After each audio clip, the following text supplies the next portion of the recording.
Baik, Assalamualaikum warahmatullahi wabarakatuh. Selamat pagi semuanya. Apa kabar? Assalamualaikum warahmatullahi wabarakatuh. Alhamdulillah. Ya, di pagi hari ini kita akan lanjutkan materi kita ya di software engineering atau rekayasa perangkat lunak. Nah, sebelumnya ada tugas kan ya? Ada tugas yang harus dikumpulkan. Nah, kita bahas dulu ya bahasan jawaban dari tugasnya dulu. Saya juga sudah lihat beberapa yang masuk itu juga sudah bagus-bagus ininya pendapatnya. Tapi memang belum saya nilai semua. Nanti saya nilai lalu saya balikan lagi ke masing-masing. Oke, saya share screen dulu. Si pertanyaannya apa ya kemarin itu?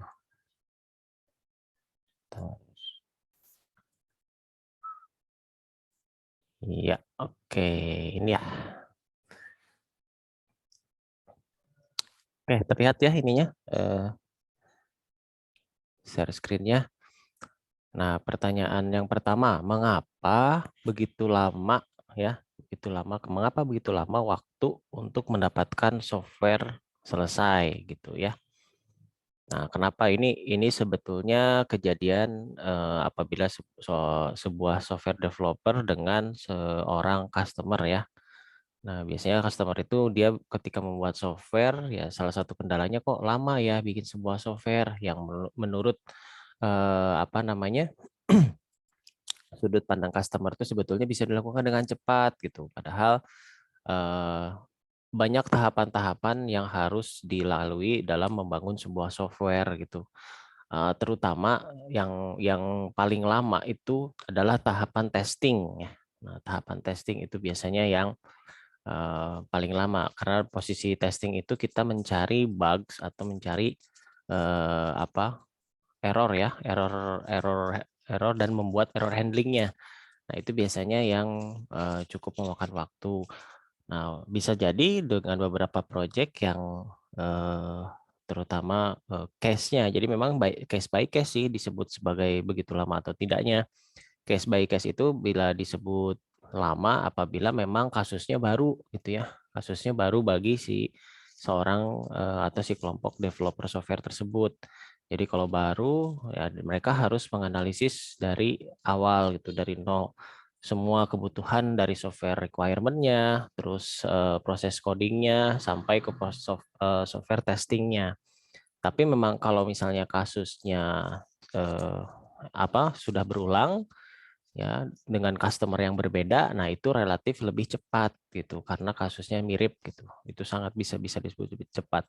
Jadi sebetulnya ya jawaban dari pertanyaan ini adalah ya tergantung dari si jumlah softwarenya ya, si software kasus dari si software tersebut. Nah, kalau misalnya kita ambil kasusnya yang software baru memang pasti lama, tapi kalau software yang sudah dibuat sebelumnya itu lebih cepat gitu. Lalu di sini yang kedua, mengapa biaya pengembangan begitu tinggi ya? Nah, biaya pengembangan software. Nah, pengembangan software itu kan upgrade dari software itu sendiri. Nah, ini juga dilihat dari infrastruktur yang ada memadai atau tidak begitu. Nah, sehingga kenapa disebut biayanya besar ya karena memang harus menyiapkan hardware yang baru, yang lebih baru. Itu yang menjadi poin kenapa jadi tinggi si biayanya gitu. Nah, adapun juga kalaupun misalnya tidak upgrade hardware gitu ya. Nah, hanya upgrade software berarti itu hanya pengembangan minor gitu. Biasanya pengembangan besar itu membutuhkan sebuah hardware baru seperti memorinya yang lebih besar gitu ya atau prosesornya yang lebih baru seperti itu. Sehingga masuk ke biaya yang tinggi. Lalu yang ketiga, nah, mengapa kita tidak bisa menemukan semua kesalahan sebelum kami memberikan perangkat lunak ya untuk pelanggan ya. Nah, ini adalah eh, sebetulnya dialami oleh seluruh pengembang software atau pembuat software atau programmer lah. Kenapa begitu? Karena sudut pandang programmer dengan sudut pandang customer itu berbeda. Kalau programmer dia sudah tahu alurnya gitu ya. Alur program itu sudah tahu. input datanya harus apa gitu ya. Terus misalnya tipe data integer, dia sudah pasti input datanya adalah angka begitu ya. Nah, sehingga ketika dia ngetes pasti inputnya angka gitu. Sementara ini saya kasih contoh simpel aja. Sementara kalau misalnya di sisi pandang customer, bisa saja dia mengetik bukan angka gitu, misalnya spasi atau salah ketik atau bagaimana. Nah, itu kan terkadang terlewatkan oleh si programmernya. Kalau misalnya kejadian seperti itu bagaimana gitu. Kenapa terlewatkan? Karena programmer nggak akan memikirkan sampai sana, masa sih gitu ngisi inputnya bukan angka. Tapi kan kenyataannya memang terjadi gitu. Nah, jadi artinya kita memang butuh orang lain untuk ngetes ya, untuk testing software yang kita bikin. Jadi nggak bisa kita sendiri saja yang tes gitu. Karena sudut pandang kita dengan orang lain itu terkadang berbeda gitu. Jangankan kita membuat software gitu yang istilahnya banyak ya. Nah, kita pun kadang-kadang kalau membuat sebuah esai atau karangan itu kadang-kadang karya tulis lah gitu. Kadang-kadang kita juga minta tolong orang lain untuk membaca karya tulis kita, melihat dari sudut pandang mereka apakah ini sudah baik atau tidak. Jadi sama seperti kita membangun sebuah software pun seperti itu. Kita butuh orang lain, nggak bisa eh, kita lakukan sendiri. Kalau kita lakukan sendiri berarti dilakukan berulang-ulang dan itu pasti memakan waktu yang lebih lama seperti itu. Nah, ini menjawab ke eh, apa yang ini pertanyaan yang keempat. Nah, mengapa kita menghabiskan waktu begitu banyak dalam usaha mempertahankan program yang ada? Nah, kalau ini lebih ke apa eh, apa namanya usaha ya, usaha kenapa kita menghabiskan waktu begitu banyak dan usaha mempertahankan program yang ada gitu. Karena memang eh, untuk membuat program yang lebih baru itu yaitu banyak aspek yang harus dilihat seperti software requirement-nya, hardware-nya gitu ya, terus bug-nya, kasus case by case-nya. Nah, sehingga kalau misalnya masih ada software yang dulu yang masih bisa support, maka lebih baik itu ya, lebih baik yang software yang sebelumnya karena memang lebih banyak menghemat waktu sehingga fokus ke software yang untuk di-upgrade-nya itu adalah ke hal yang barunya gitu, seperti itu. Nah, lalu yang kelima, mengapa kita terus memiliki kesulitan dalam mengukur kemajuan sebagai perangkat lunak yang sedang dikembangkan atau dipelihara. Jadi kita nggak bisa mengukur ini si softwarenya ini mengalami kemajuan atau kemunduran gitu, sulit lah ya. Nah, kesulitan. Kenapa ya? Karena butuh feedback gitu, butuh feedback dari si penggunanya gitu. Sehingga si feedback penggunanya itu bahkan masuk ke sebuah penelitian. Makanya sekarang suka ada tuh survei ya. Kadang-kadang setelah kita ngedownload software terus ada survei ada feedback.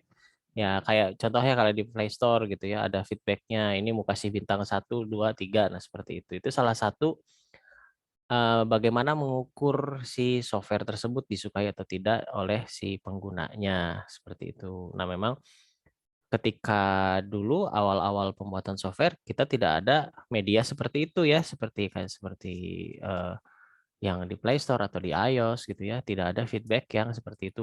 Bintang 1, bintang 5 itu nggak ada gitu. Jadi makanya dianggap sulit untuk mengukur ke kemajuan si software tersebut gitu. Nah, kalau sekarang sih mungkin sudah banyak cara ya, sudah banyak cara karena berdasarkan dari kasus permasalahan ini gitu. Jadi banyak cara yang digunakan, salah satunya menggunakan feedback tersebut, yang bintang tersebut. Oke, seperti itu ya. Dan saya juga udah lihat jawaban-jawabannya juga bagus-bagus. Nanti saya nilai ya.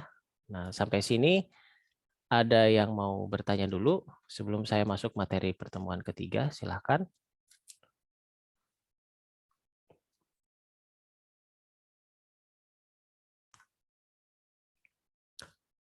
Oke, sepertinya tidak ada.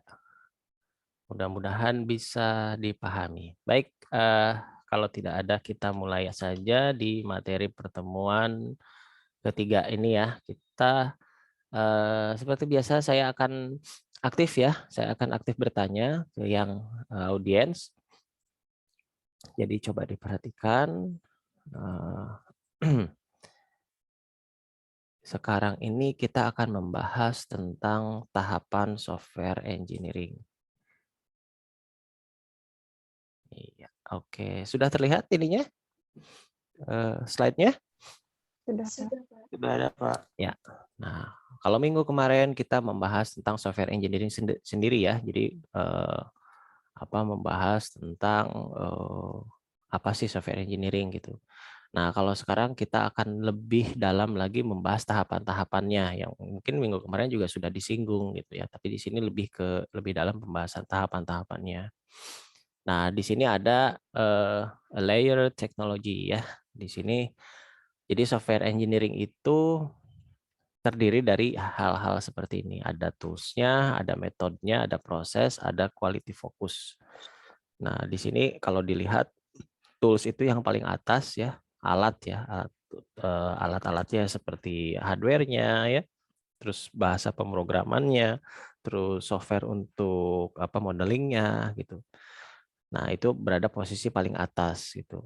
Nah, yang kedua yang menentukan adalah metodenya. Jadi metode si pengembangan softwarenya seperti apa dengan alat-alat yang ada. Nah, setelah kita menentukan metode, nah yang proses yang lebih besarnya adalah ini bagian proses, bagian ketika kita menjalankan si metode tersebut.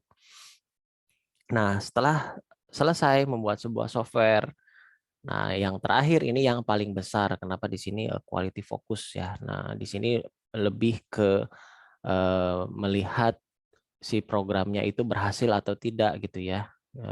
Ada software testing di sana, ada feedback dari customer di sana, yang di sini biasanya memang membutuhkan waktu yang lebih lama. Jadi tidak heran misalnya kalau kita memesan sebuah software gitu ke sebuah software house, yang perkiraan kita pembuatannya adalah 3 bulan itu selesai. Nah, si oleh software house itu dia akan memanjangkan, mengekstensi waktu tersebut.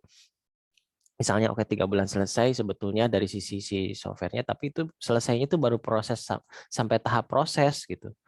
Tapi tahap kualitinya belum. Nah, biasanya tahap kualitinya tuh ditambahkan lagi beberapa bulan ya, itu tahap testing ya, software testing dan maintenance gitu.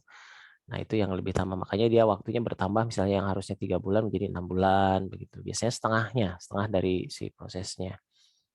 Nah, oke.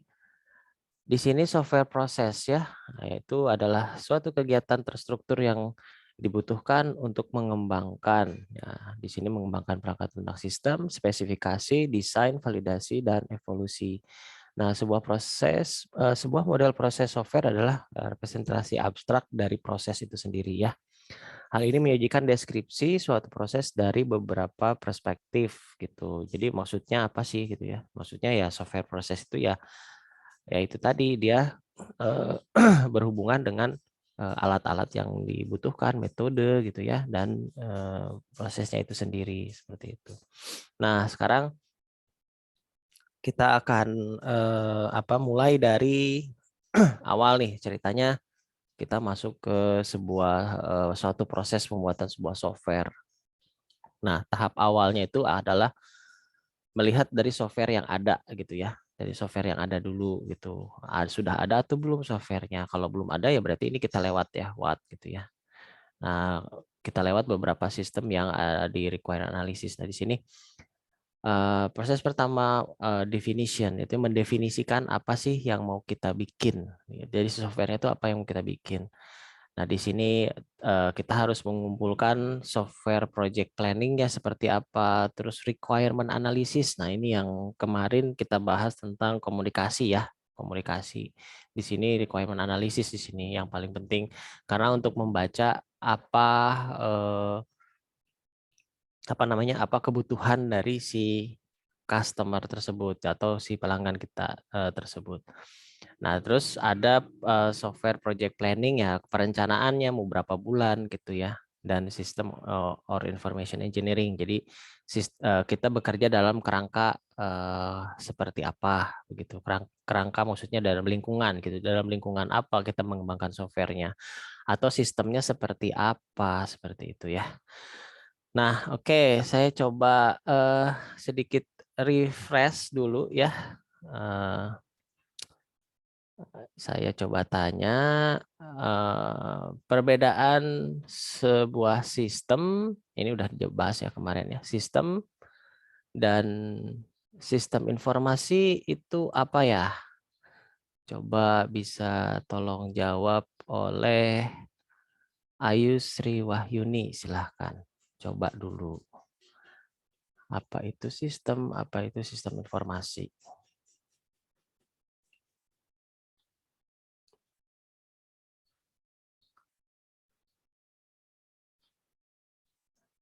Halo, hadir Ayu Sri Wahyuni.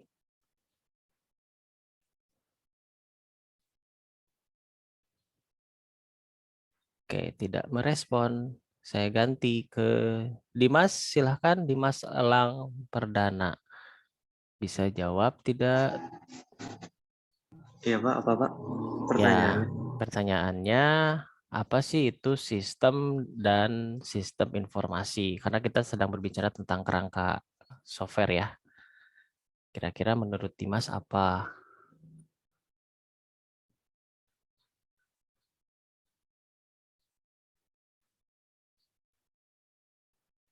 Jadi sistem itu suatu komponen atau Ya, aliran informasi. Terus kalau sistem informasi itu adalah suatu komponen yang berkaitan dengan suatu perangkat lunak dan hmm, komponen teknologi lainnya. Mungkin seperti itu, Pak. oke seperti itu ya. Oke, sip. Makasih ya. Yang lain mungkin saya coba tanya ke Dinda Meisa. Gimana pendapatnya tentang sistem dan sistem informasi?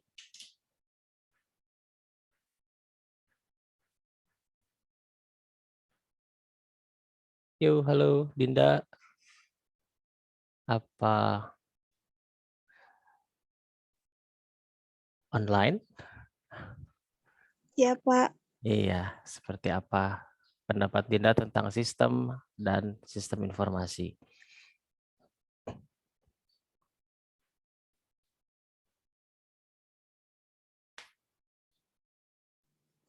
Kalau sistem informasi, kombinasi dari teknologi informasi juga, Pak. Ada teknologi informasinya. Kalau sistem saja? Kalau sistem, kalau sistem apa ya? Kalau sistem dari suatu organisasi mungkin. Dari organisasi, iya. Oke, nggak apa-apa lah. Saya bisa terima jawabannya ya. Terima kasih. Oke, sudah menjawab. Sekarang saya refresh lagi sebuah sistem dan sistem informasi. Jadi kenapa di sini pas bagian what gitu ya, bagian definition itu ditanyakan kita harus mengetahui sistem atau informasi engineering yang ada gitu ya, sistem engineering atau informasi engineering yang ada gitu. Nah, karena sistem itu sebetulnya sebuah suatu kerangka ya yang terdiri dari komponen-komponen gitu ya, yang komponen-komponen di situ ada aturan-aturannya seperti apa untuk menghasilkan tujuan tertentu. Nah, itu kata kuncinya ya. Jadi komponen-komponen prosedur yang bekerja sama untuk menghasilkan tujuan tertentu. Nah, lalu untuk sistem informasi itu apa? Nah, berarti kalau sistem informasi eh, ketika untuk mencapai tujuan tertentunya itu adalah untuk menyajikan informasi. Jadi itu. Jadi kata kuncinya adalah menyajikan informasi. Sama sih keterangannya adalah ya komponen-komponen prosedur yang saling berkaitan dan bekerja sama untuk menyajikan informasi. Nah, jadi tujuannya menyajikan informasi. Otomatis kalau menyajikan informasi berarti ada suatu alat yang dibutuhkan yaitu berupa software atau teknologi informasi. Betul tadi di pendapatnya dari Dimas ada hubungannya dengan software dan Dinda juga bukan Dinda tadi apa yang apa ya Dinda ya tadi ya sebelumnya dia berpendapat bahwa ada teknologi informasi yang terlibat dalam sebuah sistem informasi. Ya, itu sudah betul. Nah, ketika kita paham kerangkanya gitu ya, kerangka atau apa namanya? Ruang lingkup ya. Nah, ruang lingkup kita membuat software, kita bisa melangkah ke tahap selanjutnya. Jadi yaitu setelah requirement analysis tahu ruang lingkupnya seperti apa, contoh misalnya kita akan membuat sebuah software atau sistem informasi ya di sebuah UMKM gitu ya. Nah, UMKM-nya misalnya dia menjual istilahnya contoh misalnya menjual ini gitu ya. Oleh-oleh misalnya produk oleh-oleh, tapi dia tidak ada sistem tidak ada softwarenya. Nah, kita kan harus tahu dulu si penjual oleh-oleh itu dia seberapa banyak ininya transaksi yang dilakukan, seberapa butuhnya si software yang akan kita buat gitu ya. Nah, itu jadi maksudnya kita mengetahui ruang lingkupnya dulu, terus dia berhubungan dengan customer, dengan supplier atau tidak. Nah, sampai sana kita menggali informasinya. Sehingga nanti kita menghasilkan sebuah requirement analysis ya. Nah, setelah dapat dapat analisis kebutuhan ya, require analysis. Nah, baru kita memikirkan tahap selanjutnya itu how ya, bagaimana si softwarenya desainnya seperti apa. Terus codingnya mau pakai apa, lalu ngetesnya mau bagaimana. Nah, seperti itu. Jadi langkah yang kedua itu berdasarkan dari langkah yang pertama. Nah, dari sini sih langsung berjalan mengikuti ininya kebutuhan langkah-langkah yang ditentukan. Jadi sudah ada software desainnya mau gimana. Ini juga sebetulnya menjadi sebuah tips kalau misalnya kalian sedang membuat sebuah tugas akhir atau bukan tugas akhir maksudnya KP ya, laporan KP terus sama skripsi. Jadi kan dianalisa dulu gitu ya tempatnya, kebutuhannya seperti apa, langsung kita berbicara ke software design, artinya ketampilan softwarenya. Jadi tampilan softwarenya mau seperti apa gitu. Nanti bikin kodenya seperti apa dan nanti ngetesnya seperti apa. Mungkin yang dua hal ini yang code generation sama software testing ini tahap setelah kita menentukan software design. Jadi mau bentuk softwarenya kayak gimana. Dari sana itu akan mempercepat proses kita dalam membuat modelingnya gitu ya, ketika kita mau buat modelingnya seperti apa. Nah, jadi langsung ke proses yang menggambarkan si tampilan si softwarenya itu sendiri. Nah, setelah masuk ke development ya, ini kan proses pengembangan, baru masuk ke sebuah maintenance ya, langkah maintenance yaitu change-nya seperti apa. Di sini proses testing ya, testing correction terjadi, adaptasi tentang kebutuhan si pelanggannya, lalu ada juga peningkatan atau pencegahan. Nah, biasanya di sini kita membuat istilahnya error handling lah. Kita membuat sebuah error handling di sini seperti itu. Nah, itu tiga tahapan besar yang ada di pembuatan software, dan kita bisa melihat di sini ada common process framework ya. Jadi kayak ruang lingkup lah ya, ruang lingkup dalam pembuatan software itu apa gitu ya. Ada common process framework, di situ ada frameworknya. Jadi di dalamnya ada ruang lingkup lagi yang membagi antara analis dan programmer di sini biasanya. Nah, kalau common process framework ini biasanya ini ranahnya seorang analis, dia akan menganalisis keseluruhan.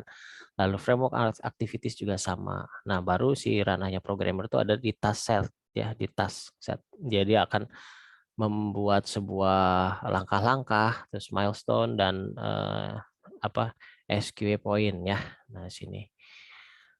Nah, ini common process framework-nya. Lalu di sini ada 5 framework activity. Nah, yang di sini sebetulnya ini juga sudah dijelaskan ya di pertemuan sebelumnya, dan sekarang juga saya jelasin lagi karena sebetulnya ini adalah 5 tahapan di semua modeling yang ada di semua metode pengembangan perangkat lunak yang ada. Ada proses communication, planning, modeling, construction, dan deployment. Nah, ini nanti kan di tahap di pertemuan selanjutnya kita akan membahas tentang modeling ya, tentang metode ya, metode pengembangan perangkat lunak. Nah, di metode pengembangan perangkat lunak itu 5 framework aktivitas ini ada gitu. Cuman urutannya bisa bersinggungan, ada yang berurutan satu sama lainnya seperti waterfall, ada yang bersinggungan ya seperti spiral kayak begitu ya. Nah, oke, saya bahasnya mungkin lebih detail lagi di tahap ini ya. Ada yang satu komunikasi, Nah, di sini adalah kolaborasi pelanggan dan mengumpulkan persyaratan-persyaratan yang dibutuhkan untuk software. Terus yang kedua adalah perencanaan yang tadi itu ya, planning. Nah, ini perencanaan, menetapkan ke rencana kerja mau seperti apa. Ini pun nanti ketika di tugas akhir, di apa namanya, praktek ya, kerja praktek itu ketika membuat laporan juga sama. Di planning ini kita harus membuat semacam jadwal. Jadi kayak semacam minggu ini kita mengerjakan apa, terus minggu depan mengerjakan apa. Jadi dibuat semacam tabel gitu ya, tabel atau istilahnya timeline lah. Timeline tabel yang menjelaskan tahapan-tahapan pekerjaan yang akan kita lakukan tiap minggunya. Ini berada di proses perencanaan, di planning gitu. Nah, dari planning itu juga kita sudah mengetahui dari hasil komunikasi ada program, desain program yang akan kita buat atau biasa kita gambarkan menggunakan flow map usulan ya. Nah, kalau flow map berjalan itu kita membaca salah satu alat yang digunakan untuk membaca yang sedang berjalan seperti apa. Nah, dari si perencanaan masuk ke modeling. Nah, di sini adalah creation model untuk membangun pengembangan dan pelanggan, memahami dan membutuhkan dan perangkat lunak ya, maksudnya gini, dari tahap modeling itu adalah proses yang menggambarkan apa namanya, langkah-langkah dari si software itu sendiri ya, langkah-langkah dari software itu sendiri. Nah, di sini penggambarannya yang membantu seorang developer, pengembang, dan si pelanggan itu sendiri untuk memahami langkah-langkah si software itu mau seperti apa. Nah, biasanya di sini masih ada tergantung dari metode pengembangan perangkat lunaknya. Kalau misalnya ada yang metode pengembangan perangkat lunaknya itu tidak melibatkan pelanggan di sini di proses modeling karena sudah ada di bagian komunikasi. Tapi ada juga di ada metode pengembangan yang masih melibatkan pelanggan ketika proses modeling gitu ya. Nanti kita bahas tentang itu. Nah, setelah jelas alur programnya juga sudah jelas mau ngapain gitu ya.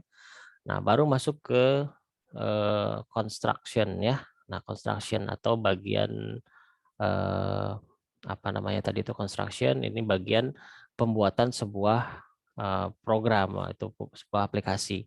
Nah, di sini coding lah ya, proses codingnya dari sini.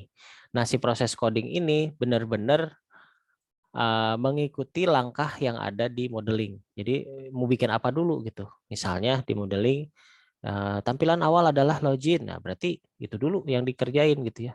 Login dulu gitu. Terus setelah itu koneksi ke database. Nah, database-nya dulu didesain gitu ya, dibuat. Terus misalnya menampilkan ke dashboard udah selanjutnya. Nah, itu kan ada tuh di modeling-modeling. Nah, itulah yang menjadi acuan dalam pembuatan sebuah program. Nah, lalu ke bagian terakhir ya, setelah itu adalah bagian penyebaran atau di sini deployment sih sebetulnya ya. Deployment itu kayak semacam udah selesai programnya, kemudian diberikan ke pelanggan. Nah, di sini ada proses testing tadi ya, ada proses testing oleh pelanggan, oleh orang lain supaya tahu ini di mana letak kesalahannya gitu. Makanya disebut proses deployment ini juga disebut proses maintenance ya, maintenance atau software testing. Baik. Nah, ini berhubungan dengan framework activity ya, berhubungan dengan sebuah proses yang ada di sini. Ini kita akan bahas tentang ininya nih, si modelingnya sekarang. Nah, di sini ada proses flow ya. Satu aspek penting dari software proses adalah proses flow. Di sini menjelaskan bagaimana aktivitas framework, aksi dan tugas-tugas yang terjadi setiap framework activity, kemudian dikelola secara berturut-turut. Nah, di sini proses flow ini berhubungan dengan apa namanya metode ya, berhubungan dengan metode pengembangan perangkat lunak. Mau seperti apa sih alurnya? Jadi ada dua contoh di sini yang alurnya misalnya dari satu proses ke proses yang lain. Jadi harus selesai dulu satu proses. Ada yang seperti itu, ada yang memang masih berkolaborasi ketika misalnya udah sampai komunikasi planning dia masih balik lagi ke komunikasi, setelah masuk modeling masih balik lagi ke komunikasi seperti itu. Nah, ini nanti berhubungan dengan si aktivitas framework yang akan kita buat seperti itu. Nah, yang tadi itu bisa digambarkan seperti ini ya, si proses flow itu ada bagian komunikasi, planning, modeling, construction, dan deployment ya. Nah, bisa dilihat komunikasi dan planning ini, planning, modeling, dan komunikasi ini sebetulnya satu kelompok yang sama gitu, satu contoh kelompok satu posisi kelompok yang sama, di mana di sini masih mencari atau menyesuaikan si kebutuhan pelanggannya. Nah, lalu setelah sudah deal, bentuk softwarenya mau seperti apa, nah masuk ke construction dan deployment. Nah, seperti itu kurang lebihnya ya.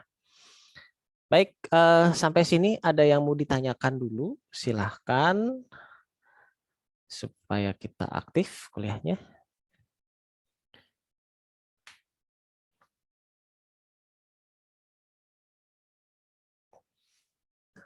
Baik, kalau tidak ada saya akan tanya lagi. Coba saya tanya ke mana ya?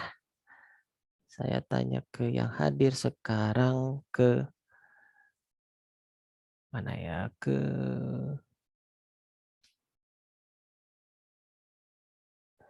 Elis Nurmalasari. Ada? Elis, apakah Hadir, Pak. hadir? Oke, sip. Ya, saya coba mau bertanya, ketika kita memilih bahasa pemrograman yang mau kita gunakan, itu sebenarnya kita berada di tahap apa? Di tahap bentar, Pak.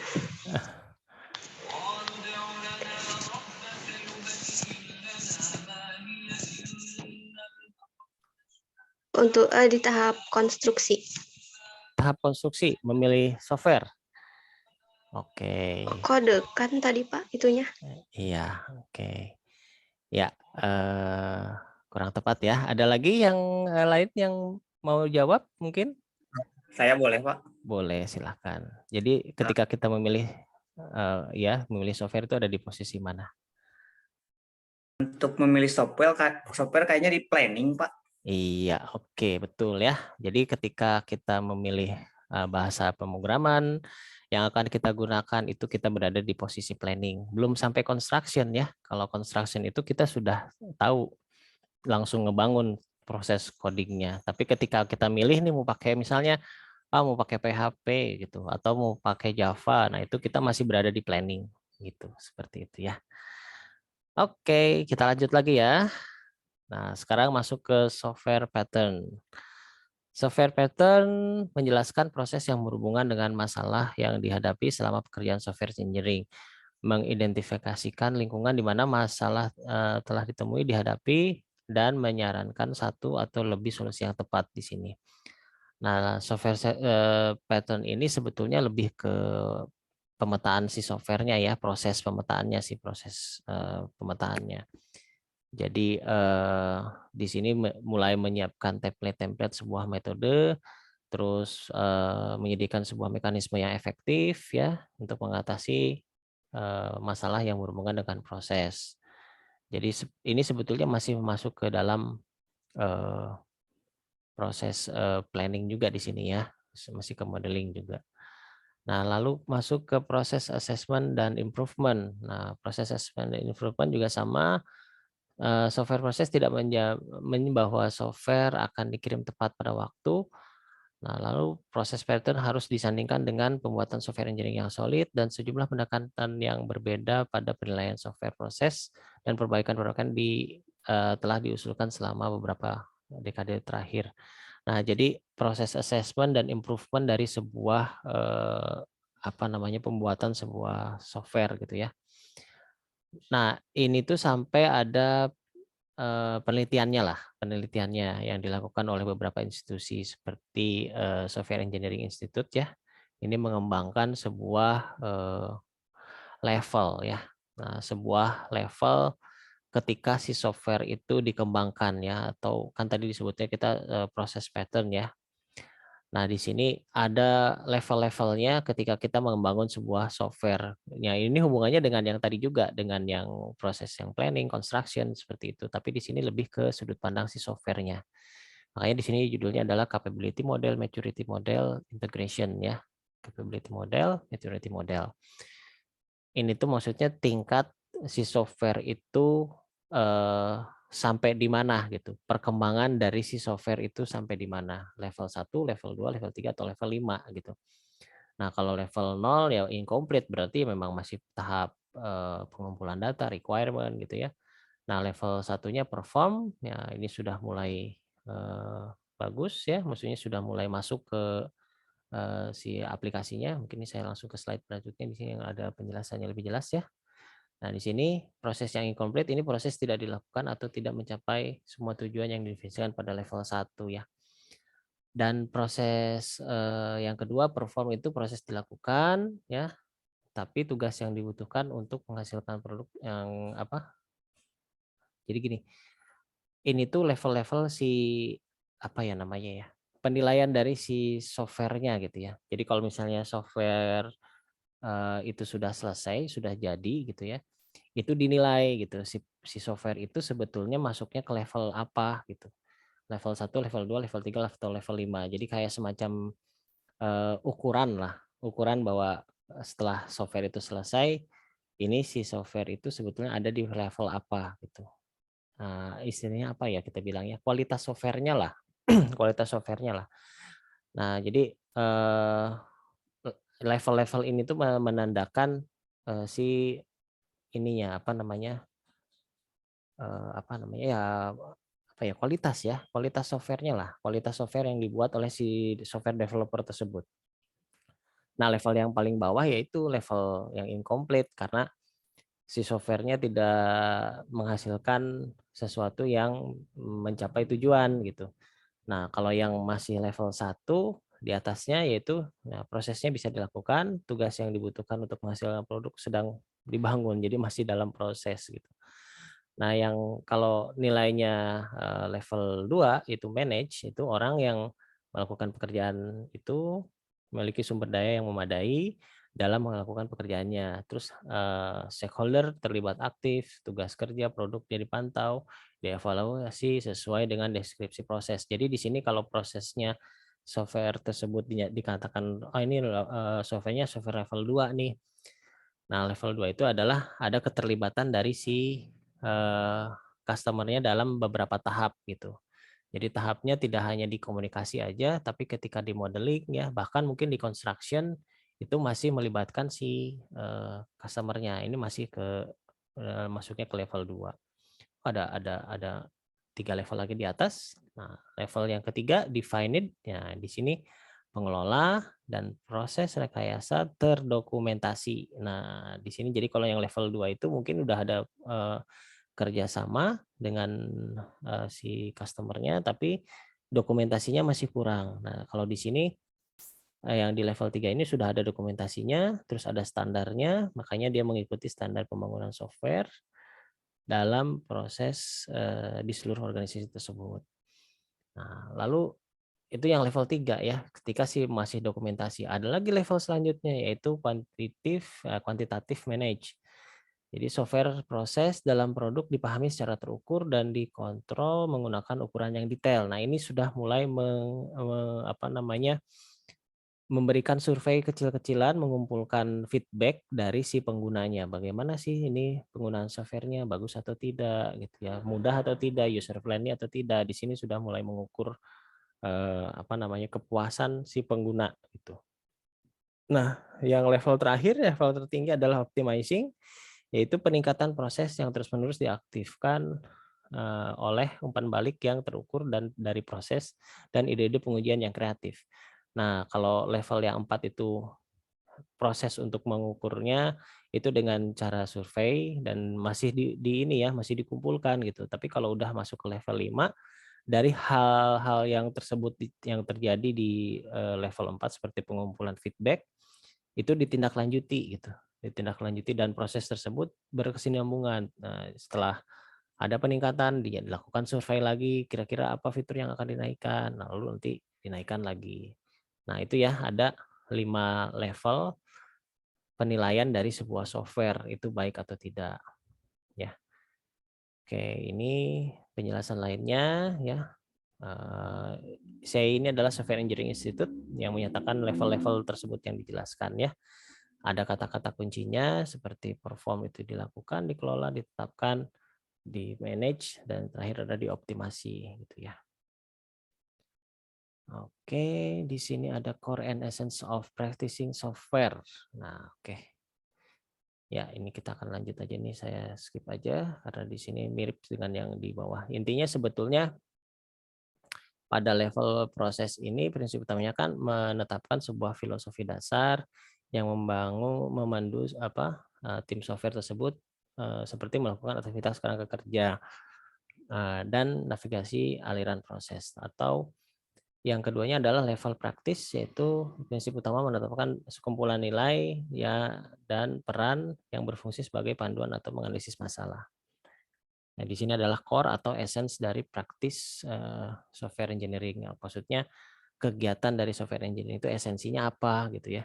Nah, esensinya adalah level-level proses dan level-level praktis. Nah, seperti itu. Nah, oke. Kita akan masuk tentang yang tadi ya, yang sudah dijelaskan sedikit di awal tentang tahapan-tahapan yang tadi sempat disinggung seperti komunikasi, planning, modeling, ya modeling prinsip, construction principle, terus coding principle dan programming principle. Baik, oke. Ya, kita ngerimain dulu. Saya coba tanya lagi. Coba ke Fudoli Nazrin, ada nggak? Nazirin, ya. Fudoli Nazirin, apa online?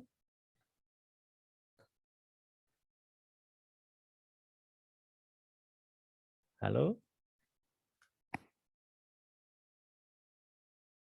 Nazirin, apakah online? Bisa lihat? Bisa dengar? Iya, tidak ada. Ya. Oke, coba saya tanya ke Melisa Dina, ada? Ada, oke, Melisa ya. Nah, sekarang kita kan akan bahas masalah tahapan-tahapan ya. Nah, ketika seorang developer itu menentukan, tadi kan sudah ya, menentukan software. Menentukan tahapan-tahapan software, tahapan-tahapan pembangunan software atau alur kerja software, itu adanya di level apa? Di bagian apa? Dari sini ya, ini mungkin saya fokus pertanyaannya ke sini nih. Nah, ini ya. Jadi pertanyaannya, ketika seorang developer itu menentukan proses si programnya akan seperti apa, itu adanya di bagian mana? Di bagian komunikasi, planning, modeling, construction, atau deployment?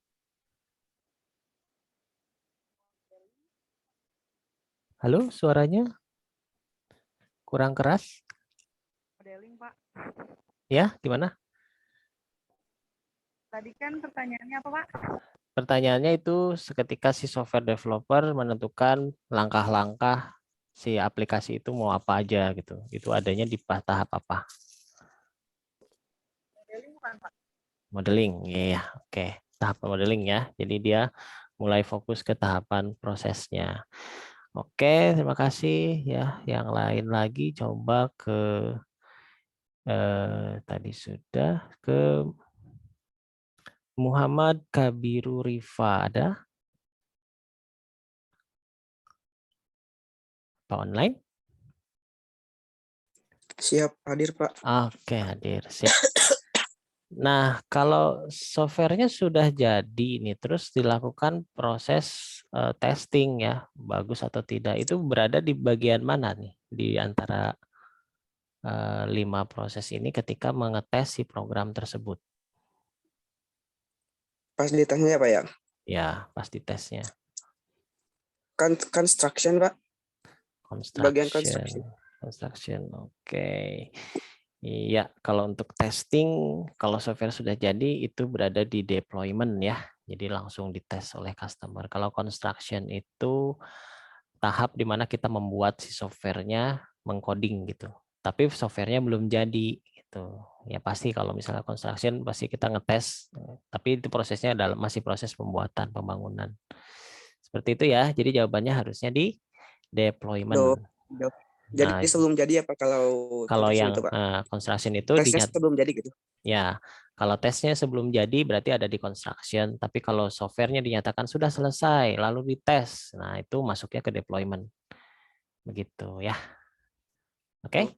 Jadi perbedaannya kayak gitu, Pak. Perbedaannya Antara kayak gitu. deployment Antara sama construction. construction. Jadi kalau yang deployment itu sudah berhubungan dengan si customer-nya. Jadi customer-nya yang tes gitu. Dan softwarenya kondisinya sudah dinyatakan selesai oleh si developer-nya. Nah, tinggal testing penggunaan ke customer. Nah, berbeda kalau di construction itu di codingnya, proses codingnya, jadi proses internal test lah kalau itu ya, berada di situ. Oke. Oh iya, baik ya, Pak. baik. Terima kasih Ya, Pak. sama-sama. Oke, terima kasih untuk Rifa ya. Nah, sekarang kita bahas satu-satu ya yang tadi dijelaskan karena fokusnya lebih ke sana sih, fokusnya lebih ke tahapan-tahapan ini.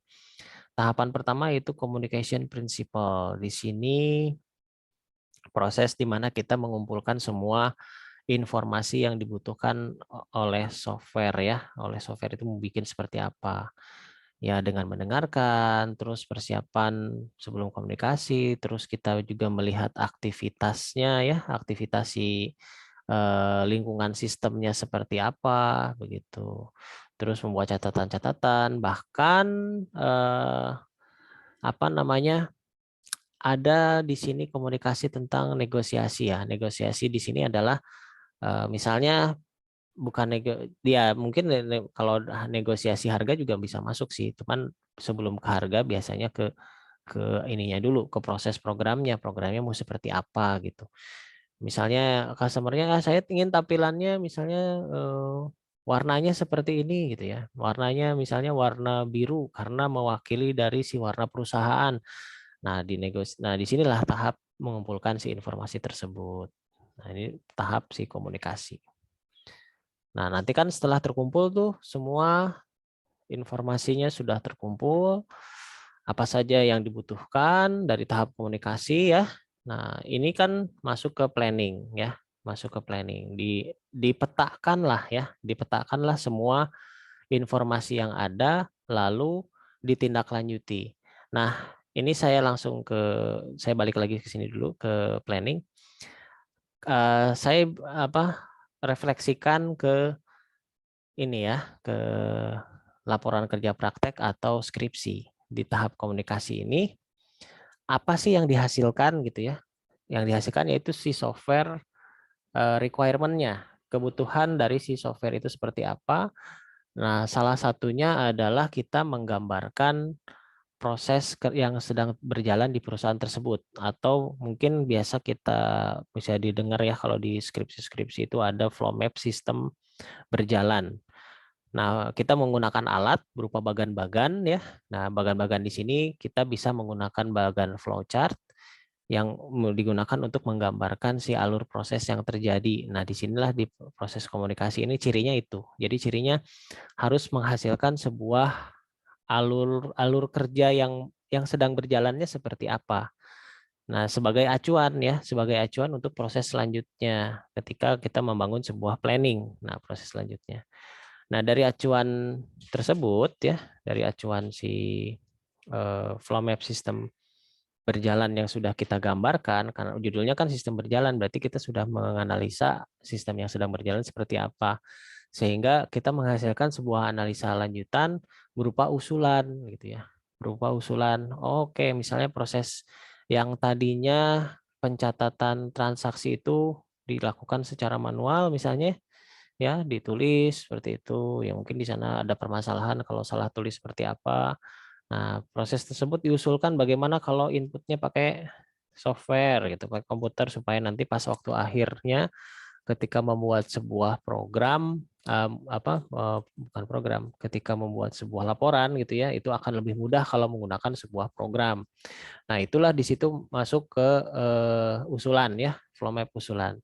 Nah, dari planning ini salah satunya adalah itu yang menggambarkan sebuah alur usulan yang akan dibuat seperti apa.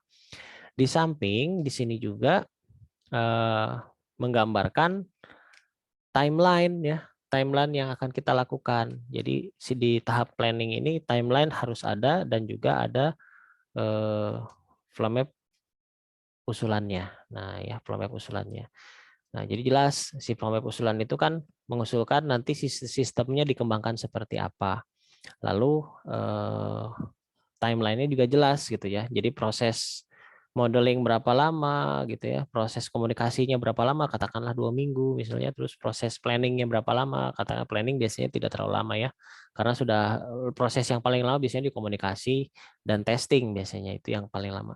Jadi planning itu biasanya cuma memetakan apa saja informasi yang didapatkan dari proses komunikasi. Nah, sehingga di sini ada beberapa apa namanya oh ya ada ini ya, oke saya mute dulu ya. Di sini ada beberapa apa namanya yang dilakukan lah ya, beberapa yang dilakukan untuk memahami apa bukan memahami ya, untuk melakukan developing software itu sendiri gitu ya. Software itu mau dibuat tapi sudah ada timeline-nya. Jadi kalau ada timeline-nya itu akan lebih teratur.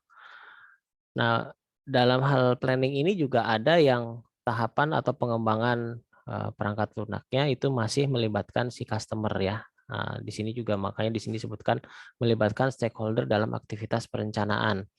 Nah, kalau nanti di kerja praktek, laporan kerja praktek atau skripsi. Nah, di sini proses planning itu yang tadi saya jelaskan akan menghasilkan flow map usulan dan timeline pekerjaan mau seperti apa planningnya.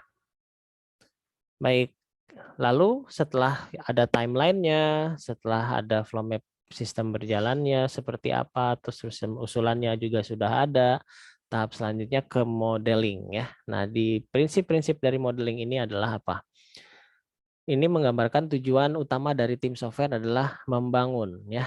Nah, lalu prinsip yang kedua adalah perangkat lunak bukan membuat model. Nah, jadi yang dibuat adalah software. Terus jangan membuat lebih banyak model dari yang dibutuhkan. Jadi jangan pakai model yang lebih dari satu yang mungkin nanti jadi bingung. Misalnya pakai model apa gitu, modeling beberapa modeling yang sebetulnya tidak diperlukan, itu harus benar-benar. Nah, acuannya dari mana kalau modelingnya tidak boleh diperlukan ya? Acuannya dari si flow map usulan tersebut yang ada di planning gitu, supaya tidak membuat sebuah model atau rangkaian proses yang tidak dibutuhkan. Terus berusaha untuk menghasilkan model yang sederhana yang akan menyelesaikan masalah atau softwarenya. Lagi-lagi untuk menghasilkan sebuah model yang sederhana yang dilihat adalah flow map usulan ya. Usulan dari si programnya mau seperti apa yang ada di planning. Jadi modeling ini dasarnya dari situ. Jadi kalau nanti di skripsi atau di laporan KP, nah kalau pas bagian modeling ini kan kita mulai ngegambar UML ya, menggambar use case. Nah, ini kan yang dimaksud dengan model itu adalah di sini adalah use case-nya, terus activity diagram ya, sequence dan lain sebagainya. Nah, ini harus benar-benar sesuai dari flow map usulan yang kita buat di bagian planning seperti itu. Lalu apa? Membangun model dalam sebuah cara ya yang membuat mereka setuju untuk merubah ya. Maksudnya kalau misalnya ada perubahan ketika di usulan ini bisa dilakukan gitu ya. Terus dapat menyatakan tujuan secara jelas untuk setiap model yang dibuat ya. Nah, di sinilah dapat menyatakan tujuan secara jelas untuk setiap model yang dibuat itu maksudnya ya dalam satu use case atau dalam satu model ada ininya gitu apa ya, terukur si apa namanya, terukur hasilnya lah ya, terukur hasilnya mau seperti apa atau tujuannya itu jelas gitu. Misalnya contoh ya, misalnya kita membuat sebuah model atau use case ya atau satu use case di sini misalnya suatu kegiatan pencatatan transaksi misalnya ya, mencatat transaksi penjualan. Nah, itu kan salah satu model yang kita bikin. Nah, di sini goals-nya harus ada, tujuannya harus jelas ya. Itu apa? Ya berupa sebuah data ya. Hasilnya itu adalah sebuah data dari transaksi penjualan tersebut yang tersimpan di database. Nah, jadi harus bisa menjelaskan satu buah use case atau satu buah model itu outputnya apa gitu. Nah, kalau misalnya tidak bisa dijelaskan, itu tidak bisa masuk ke sebuah, sebaiknya jangan dibikin gitu. Kalau misalnya tidak bisa menjelaskan si modelnya ini buat apa, berarti itu analisis analisis di bagian planningnya masih kurang kuat, atau proses mentransformasikan dari planning ke modelingnya masih belum baik kalau misalnya tidak bisa menentukan ini si model ini tujuannya buat apa, seperti itu ya. Oke, itu dari proses modeling. Nah, di sini kalau di modeling ini kita masih menggambar-gambar apa saja simbol-simbol dari si tahapan-tahapan yang tadi juga sudah saya tanyakan, proses modeling ya. Tahapan di mana kita melihat si software tersebut kegiatannya apa aja gitu ya. Aktivitas dari si software tersebut, interaksinya dengan seorang pengguna software atau aktor yang biasa kita sebut aktor itu seperti apa, ini adalah proses modeling. Nah, di mata kuliah ini kita akan memang membahas lebih dalam di modelingnya ya, yaitu di UML-nya. Di modeling ini kita akan mempelajari UML.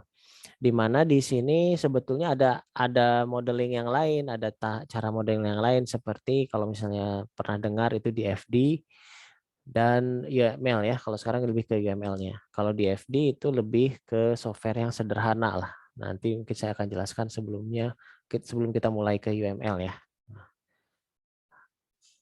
Nah, sekarang di sini ada modeling principal condition ya, kondisi-kondisi dalam sebuah modeling itu apa. Nah, yang pertama adalah mengadaptasi model yang dibangun pada sistem. Jadi si modeling itu, model-model yang kita buat itu harus bisa terintegrasi dengan sistem yang akan kita buat. Ya, kembali lagi acuannya dari si flow map usulan.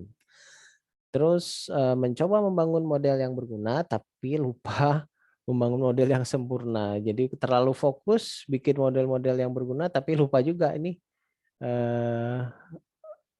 prosesnya lengkap atau tidak gitu maksudnya ya. Nah, ini dari situ kita bisa balik lagi ke tadi tuh, ke proses flow map usulan itu ya. Kerangka acuannya dari sana supaya ini tidak terjadi kita fokus mikirin model yang ini buat ini tapi kita lupa sebetulnya itu sudah keluar dari si flow map usulan yang kita buat. Makanya langkah yang paling awal itu adalah si flow map berjalan dipetakan dengan baik, terus diusulkan. Nah, dari usulan itu menghasilkan sebuah menjadi dasar untuk modeling. Terus jangan menjadi dogmatis tentang sintak. Jika berkomunikasi tentang hasil konten berhasil, representasi adalah sekunder. Maksudnya di sini yang berpikiran bahwa yang penting fungsinya saja gitu ya. Nah, fungsinya program itu jadi gitu ya. Nah, padahal tidak hanya fungsi ya di sini. Customer itu kan juga pasti menggunakannya ya ingin terlihat baik, bagus gitu ya. Berarti dari sisi tampilan juga harus difikirkan. Ini maksudnya. Jadi maksudnya jangan menjadi dogmatis tentang sintak itu, jangan kaku lah ya. Buat aplikasi itu jangan kaku bentuknya, asal berfungsi aja dulu gitu. Yang masalah tampilan nomor 2, ya awalnya seperti itu gitu ya. Awalnya seperti itu, nanti memang dikembangkan dari sisi sisi tampilan seperti itu. Nah, ini yang terakhir ini adalah berkaitan dengan naluri atau sense ya, atau sebetulnya ini akan muncul ketika kita sering menggunakan software, sering membuat sebuah software ya. Sering kita membuat sebuah software biasanya feeling lah atau istilahnya intuisi ya, yang mengatakan apabila model tersebut tidak tepat, walaupun tampaknya kelihatannya baik-baik aja gitu ya di atas kertas. Nah, ini yang kita harus perlu perhatian gitu ya. Biasanya ini intuisi ini ada kalau misalnya kita sering menggunakan sebuah pemodelan, lalu sering membangun sebuah software. Nah, biasanya keluar tuh feeling ini. Tapi kalau misalnya yang baru-baru pembuatan biasanya nggak keluar sih feeling ini ya. Biasanya dia langsung aja gitu mengerjakan gitu. Baik. Nah, sekarang sudah selesai modelingnya, sudah jelas tujuannya, si tahapan-tahapan softwarenya mau seperti apa ya, si tahapan aplikasinya lah ya. Tahapan login, tahapan penjualan, misalnya tahapan proses pencatatan transaksi, misalnya sampai ke tahapan laporan seperti apa. Kita baru menggambarkan tahapan-tahapannya.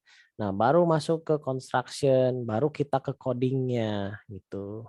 Nah, kesalahan besar biasanya bagi programmer-programmer pemula itu tahapan-tahapan sebelumnya itu dilewat, langsung aja ke coding gitu ya. Hasilnya apa? Ketika kita langsung ke coding, kita nggak ada tujuan, kita mau bikin apa gitu. Nah, ini yang menyebabkan waktunya jadi lebih banyak terbuang gitu ya. Waktu jadi lebih banyak terbuang karena kita tidak punya planning gitu. Kita tidak punya acuan setelah ini mau ngerjain apa seperti itu. Jadi udah aja langsung coding. Pokoknya udah bikin ini. Misalnya nih kalau yang tidak memiliki planning ya, tidak memiliki planning atau tidak membangun model, software itu pasti ada login, bikin login gitu ya. Terus udah login tuh biasanya ada dashboard. Nah terus udah dashboard, langsung ke penjualan. Di tengah-tengah pas penjualan kok penjualan kayak gini, oh tambah lagi ini. Oh kayaknya nih ditambah lagi ke fitur ini.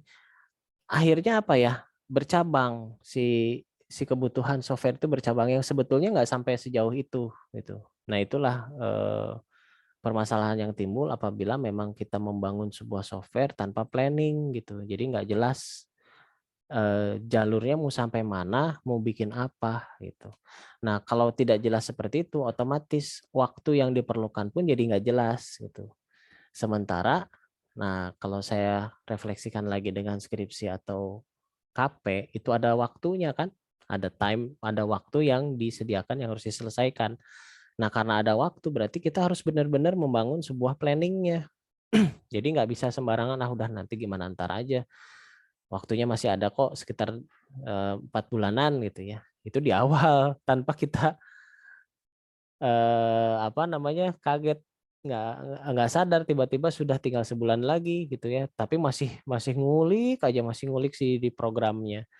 Nah itu terjadi karena memang kita nggak ada planning gitu. Tapi kalau ada planning, ketika oke, waktunya sekarang 4 bulan, mulai kita planningkan. Bulan pertama itu saya komunikasi dengan si customer misalnya, dengan si pelanggan, dengan tempat penelitian. Di bulan pertama itu saya komunikasi, membuat model. Nah, terlalu ya sampai ke tahap modeling lah, itu dalam waktu 1 bulan gitu. Nah, itu mulai kan terlihat, berarti di breakdown lagi dalam 1 bulan itu. Ada 4 minggu, minggu pertama dan minggu kedua komunikasi gitu ya, dan pembuatan planning gitu. Nah, minggu ketiga dan keempat pembuatan modelingnya seperti apa aplikasi. Sehingga ketika masuk ke bulan kedua itu sudah masuk ke construction. Kita sudah mulai bikin coding dengan arahan yang jelas gitu. Mau codingnya apa dulu nih setelah yang dibikin planning misalnya. Setelah login kita akan membuat sebuah dashboard. Setelah dashboard akan ke proses misalnya transaksi penjualan. Setelah transaksi penjualan akan masuk ke pembuatan nota, lalu loncat lagi ke transaksi pembelian. Nah, dan seterusnya. Itu kan pekerjaannya jadi terukur kan ya kalau ada planning. Pekerjaannya jadi terukur, otomatis proses codingnya pun jadi lebih cepat. Sehingga di bulan kedua itu bisa menyelesaikan proses coding tersebut. Nah, 2 bulan terakhir ini adalah proses testing, di mana proses testing dan proses dokumentasi terjadi. Nah, artinya di sini kan sudah dipetakan semua, sudah bikin softwarenya sudah jadi, begitu tinggal dites lalu bikin laporannya. Nah, jadi di minggu ketiga itu pembuatan laporan dari si misalnya tugas laporan kerja praktek sama si skripsi itu sendiri ya kalau misalnya kita ekspresikan ke sana. Nah, sehingga di bulan terakhir, di bulan keempat itu selesai semuanya dan tahap deployment atau tahap di mana kita melihat feedback dari hasil yang kita buat. Nah, jadi dalam waktu 4 bulan itu sangat efektif ketika kita membangun sebuah software lengkap dengan si dokumentasinya ya. Nah, di sini construction principle, di sini ada coding principle, validation principle, sama testing principle. Nah, ini 3 prinsip ini yang sebetulnya yang tadi saya jelaskan. Coding principle itu harus mengacu kepada planning yang sudah dibuat. Validasi principle itu adalah codingnya benar atau enggak dibikin. Testing itu adalah ya bekerja atau tidak si programnya. Seperti itu. Nah, kalau lebih digambarkan lebih jelas lagi adalah si coding principle itu seperti apa. Preparation principle ya. Nah, sebelum Anda menulis atau satu baris coding, pastikan untuk memahami masalah yang sedang dipecahkan. Jadi ngerti nih mau bikin apa gitu. Mau bikin tampilan login, ya udah paham kan. Terus memahami prinsip dan konsep dasar perencanaan ya, perancangan. Nah, memahami prinsip dan konsep dasar perencanaan. Kembali lagi kan ke modeling yang sudah ada begitu. Terus ketiga, memilih bahasa pemrograman yang dibutuhkan perangkat lunak ya, yang di lingkungan di mana proses beroperasi. Nah, memilih bahasa pemrograman yang dibutuhkan dalam perangkat lunak dalam lingkungan yang beroperasi ini memang masuk ke prinsip dari coding. Nah, dari prinsip coding ini sebetulnya ditentukan tadi pada tahap modeling, bukan, pada tahap planning. Jadi tahap planning itu kita bisa langsung menentukan bahasa pemrograman apa. Nah, sehingga nyambung dengan si prinsip codingnya. Sesuai nggak bahasa pemrograman yang kita buat dengan masalah yang ada gitu. Seperti itu. Sebentar ya.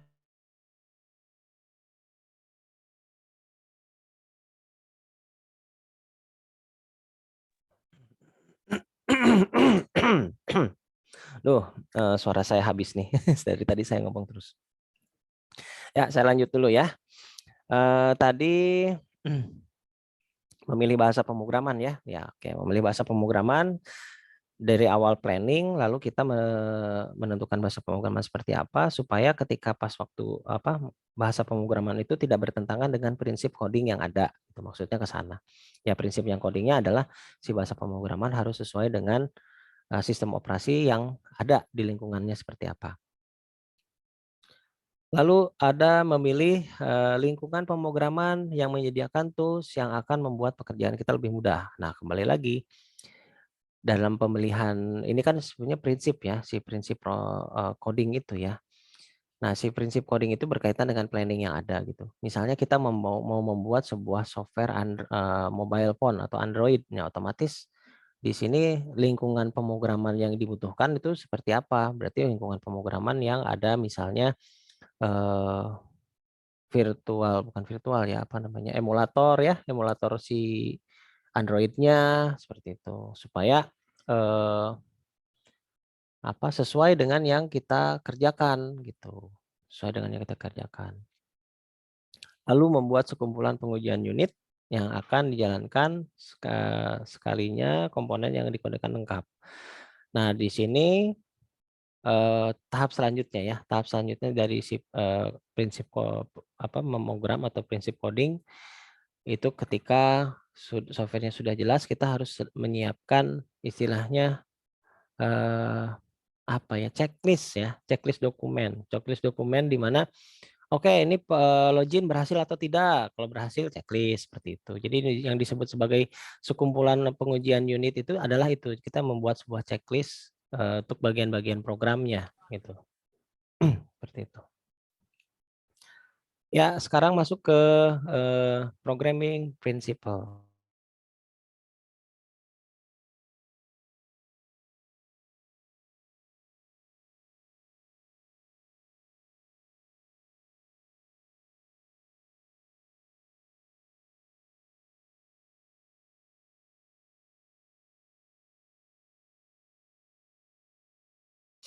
Ya, kita lanjutkan. Programming principle, tadi kan coding principle. Kalau programming principle itu sudah proses melakukannya, gitu. Proses melakukannya, ya proses codingnya lah ya, proses codingnya atau programmingnya. Nah, di sini batasi algoritma dengan mengikuti pemrograman yang terstruktur. Nah, jadi harus sesuai dengan algoritma, jangan di luar dari si logika yang akan dibuat gitu. Makanya perlunya planning itu di sini.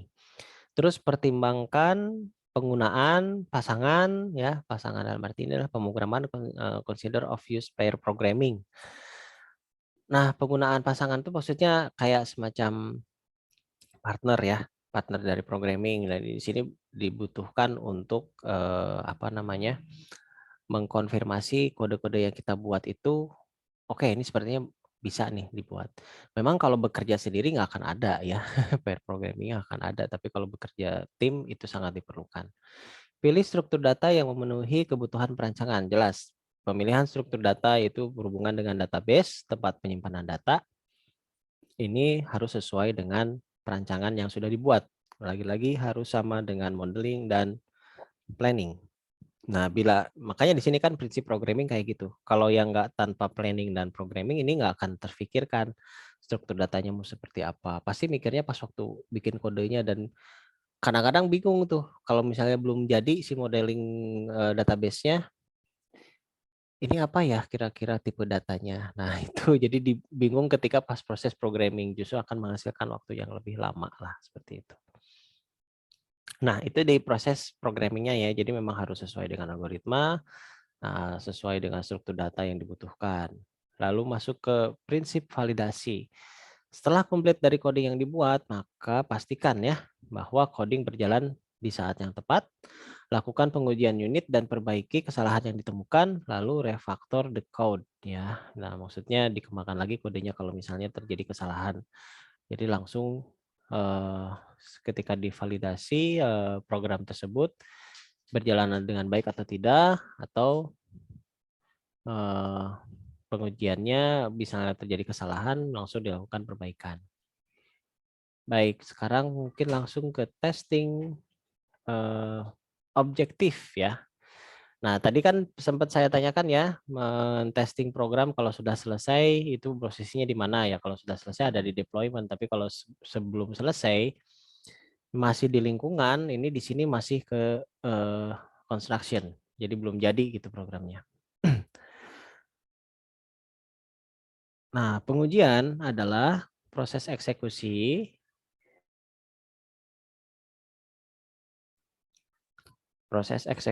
sebuah program dengan maksud menemukan kesalahan. Jadi di running lah programnya. Di running, kalau error ya berarti itu ada kesalahan. Terus sebuah kasus uji yang baik adalah memiliki probabilitas tinggi menemukan kesalahan yang belum ditemukan. Nah, lalu pengujian yang sukses adalah salah satunya bila dapat mengungkap kesalahan yang belum ditemukan, tidak diduga sebelumnya. Seperti yang tadi saya kasih contoh kasusnya, misalnya kalau programmernya bikin sebuah kode dengan tipe data integer, ya dia kan mikirnya pasti di sini yang masukin angka gitu. Tapi kalau dari pemikiran lain bisa saja ke pencet bukan angka, dan itu menyebabkan program error. Nah, bagaimana cara mengantisipasi program errornya itu berada di sini, di software testing ya, di software testing objektif. Nah, di sini ya. Oke, prinsipnya. Lalu di sini misalnya prinsip 1, semua pengujian harus diacak dengan kebutuhan pelanggan. Dilacak dengan kebutuhan pelanggan. Terus pengujian harus direncanakan jauh sebelum menggunakan pengujian. Prinsip Pareto berlaku untuk software testing. Nah, lalu pengujian harus dimulai dari in the small dan menuju ke pengujian yang in the large. Jadi mulai dari hal-hal yang kecil kemudian ke hal yang lebih besar, atau dari hal yang sederhana ke hal yang lebih sulit gitu ya. Nah, biasanya kalau yang sederhana tuh ya seperti itulah, proses-proses inputan seperti apa, tampilan seperti apa. Kalau yang proses yang lebih rumit itu ketika sudah masuk ke si fungsinya programnya, fungsi programnya seperti apa. Pengujian yang mendalam adalah sesuatu yang tidak mungkin ya. Di sini prinsip yang kelima, pengujian yang mendalam adalah sesuatu yang tidak mungkin. Artinya lakukan saja dengan orang lain gitu si pengujian itu. Lakukan kalau si orang itu sudah nyaman, sudah bagus dengan softwarenya, sudah selesai. Mau digali seperti apa lagi gitu ya. Nah, karena ya prinsipnya itu pengujian yang mendalam tidak sesuatu yang tidak mungkin gitu ya. Jadi jangan terlalu memikirkan terlalu dalam tanpa ya terjadi proses pengujian tersebut seperti itu. Baik, itu adalah proses testingnya. Nah, masuk ke deployment. Nah, di sini deployment principle yaitu pertama harapan pelanggan untuk software itu harus dikelola. Jadi setelah software testing kan dilakukan testing oleh internal dan dilakukan eksternal atau dengan pelanggan, di sini masuk ke deployment ketika dilakukan oleh pelanggan, sehingga si pelanggan tersebut akan memberikan feedback ya. Nah, jadi di feedback inilah disebut sebagai harapan pelanggan untuk software itu harus dikelola. Jadi feedback dari pelanggan, oh nih tampilannya sepertinya apa ya, warnanya bagusnya misalnya warna biru di sini. Nah, itu salah satu feedback dari pelanggan. Nah, itu bisa kita langsung eksekusi, kita bisa langsung buat selama memang masih berada di dalam lingkungan si planning tersebut gitu. Terus prinsip yang kedua, sebuah paket kiriman lengkap harus dirakit dan diuji. Ya, betul ya. Jadi sebelum diberikan ke pelanggan ya memang harus ada pengujian secara internal dulu ya, seperti itu. Terus mendukung dukungan harus ditetapkan sebelum software dikirim. Ya, betul, memang harus dipastikan.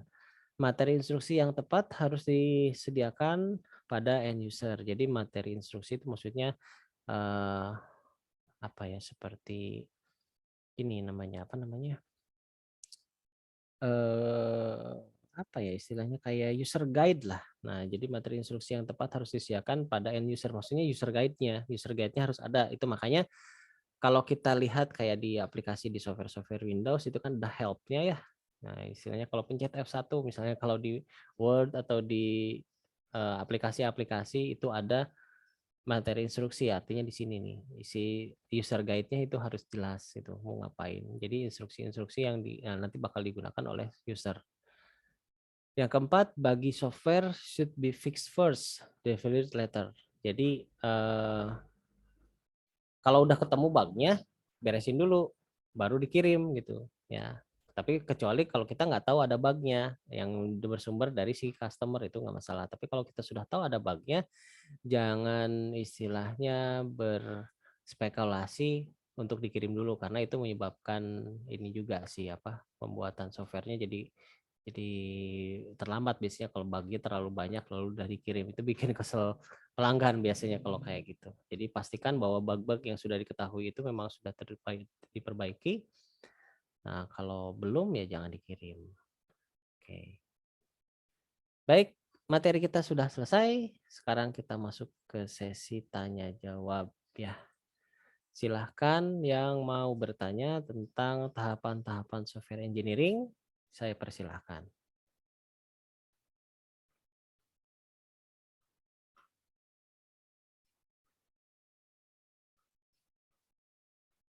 Iya, oke. Pak izin bertanya. Silahkan Siti ya, silahkan Siti. Ya. Yang tadi yang di deployment prinsip kan itu ada paket kiriman. Maksud paket kiriman tuh yang seperti apa, Pak? Iya, oke. Paket kiriman. Jadi biasanya sebuah software itu kan ada yang usernya langsung bertatap muka dengan si developernya. Ada yang tidak gitu ya. Nah, kalau yang tidak itu adalah berarti kan dikirim softwarenya. Nah, jadi sebelum dikirim itu dipastikan si software tersebut sudah tidak ada bugnya. Jadi yang dimaksud dengan paket kiriman itu bila berhubungan dengan customer atau pengguna yang tidak berhubungan langsung ya, yang tidak berhubungan langsung dengan si developernya, atau bisa berhubungan dengan via email atau via internet ya, seperti itu. Itu maksudnya ke sana. Jadi mungkin kayak perantara lagi ya, Pak? Atau gimana? Bukan. Jadi gini, misalnya ada satu case ya, dan ini sebenarnya banyak. Saya punya customer seorang yang berada di Amerika misalnya. Dia pengen buatin sebuah website ya, yang di situ untuk membangun sebuah, misalnya membangun si bisnis dia misalnya jual proses penjualan gitu, e-commerce lah misalnya. Nah, customer-nya kan ada di luar negeri nih, di Amerika lah misalnya, kan tidak berhubungan dengan kita secara langsung. Nah, otomatis setelah dilakukan komunikasi, terus kita pahami bisnis prosesnya seperti apa, dan modeling sampai bikin kode, jadilah programnya, softwarenya sudah jadi. Nah, kan kita akan memberikan softwarenya ya, kita akan memberikan softwarenya. Nah, yang disebut paket kiriman itu adalah si paket kiriman software itu sendiri gitu. Nah, ya dikirimnya ya otomatis ya via internet gitu. Jadi bukan ke si delivery-nya, tapi lebih ke si software-nya. Software-nya itu sebelum dikirim harus benar-benar ready lah, seperti itu maksudnya.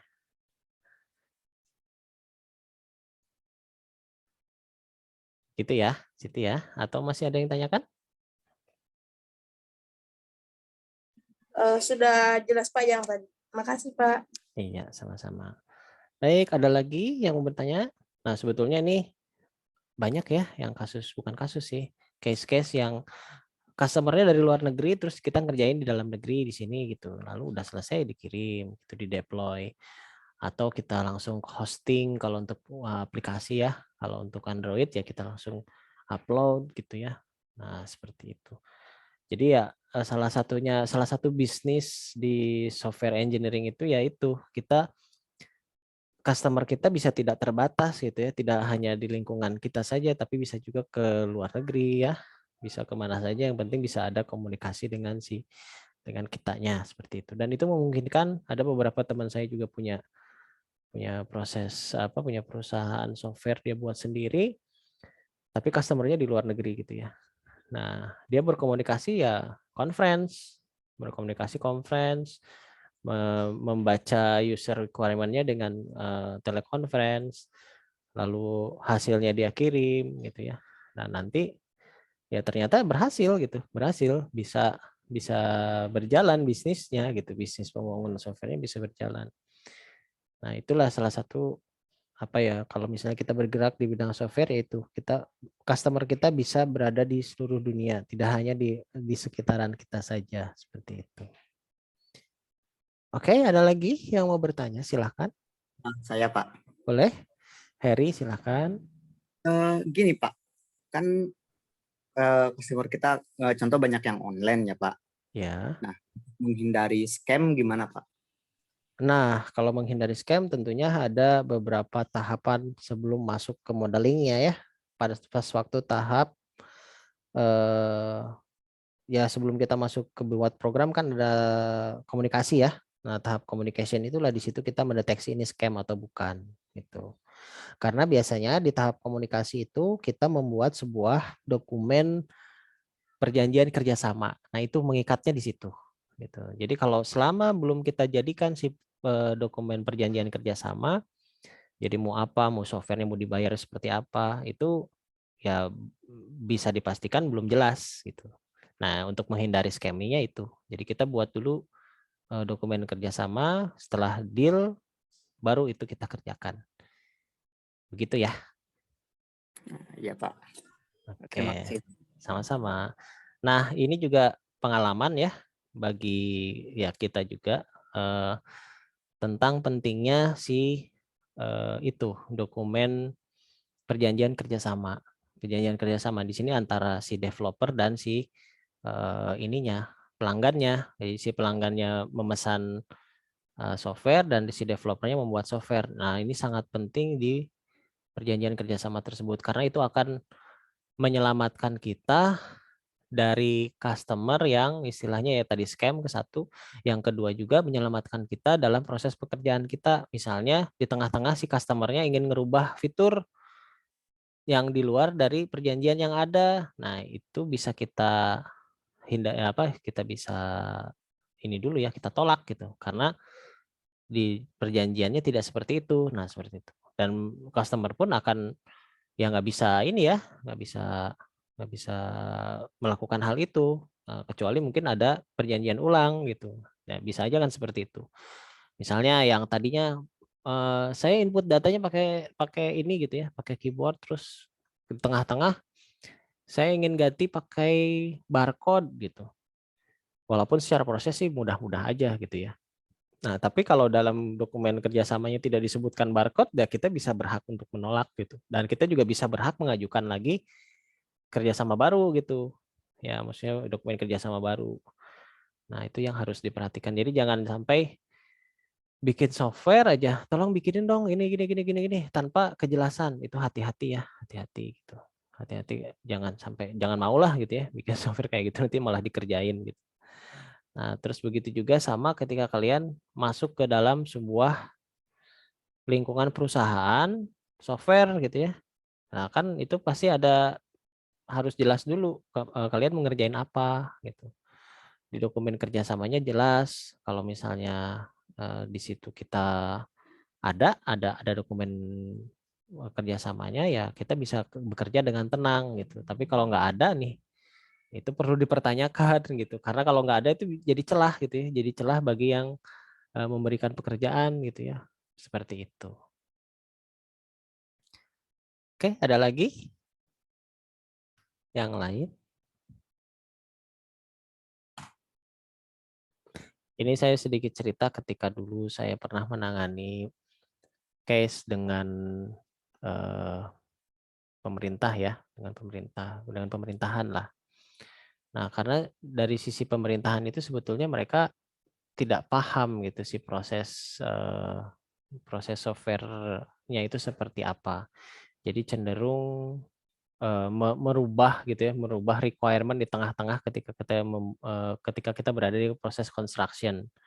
Dan itu sangat menyulitkan kita. Kalau misalnya kita tidak ada perjanjian kerjasama, tapi kalau ada perjanjian kerjasama selesai. Yang penting beres dulu, baru kalau mau dirubah boleh silahkan gitu. Tapi kalau nggak ada perjanjian kerjasama itu merepotkan kita ketika kita harus rubah lagi softwarenya. Nah, software yang dirubah itu bisa sedikit, bisa major ya. Kalau sedikit mungkin nggak masalah, tapi kalau udah major, merubah total keseluruhan, itu bisa saja terjadi. Gitu. Nah, itu cara menghindarinya ya dengan perjanjian kerjasama yang baik ya. Itu harus bikin surat perjanjian kerjasama yang baik. Seperti itu. Oke, ada lagi kah yang mau bertanya seputar tahapan proses software engineering? Atau ada yang mau sharing, pernah ngerjain project apa gitu? Silahkan. Pak, izin bertanya lagi Pak. Silahkan.